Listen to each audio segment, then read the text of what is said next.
Sejumlah media asing menyoroti performa raksasa sepak bola Asia Korea Selatan yang tersingkir dari perebutan juara Piala Asia U23 setelah dikalahkan timnas Indonesia di babak perempat final.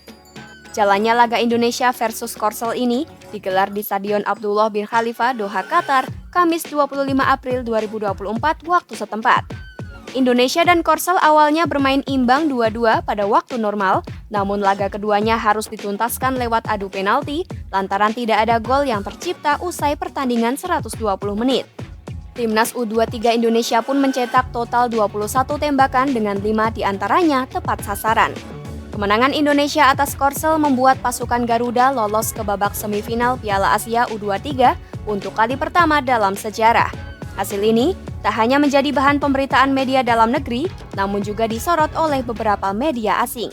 Berikut kata media asing soal kemenangan Indonesia atas Korsel.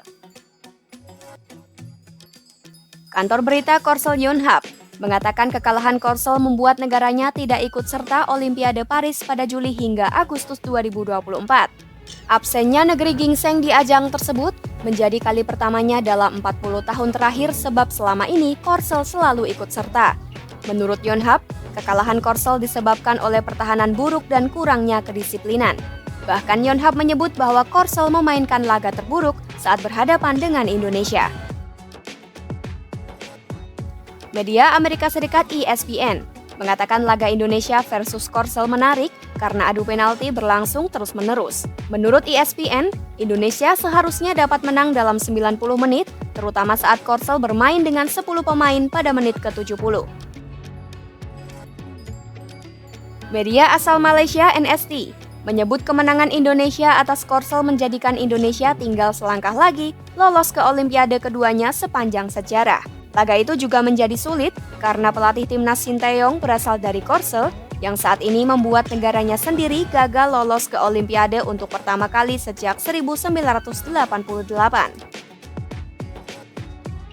Media Korsel MK mengatakan Piala Asia U23 sebenarnya menjadi ajang bagi Korsel agar lolos ke 10 putaran final Olimpiade secara berturut-turut. Namun asa ini pupus karena Arhan Pratama dan kawan-kawan di babak perempat final Piala Asia U23. Selain itu, MK juga menyebut Sinteyong sebagai sosok ajaib dan menilai Indonesia layak untuk menang.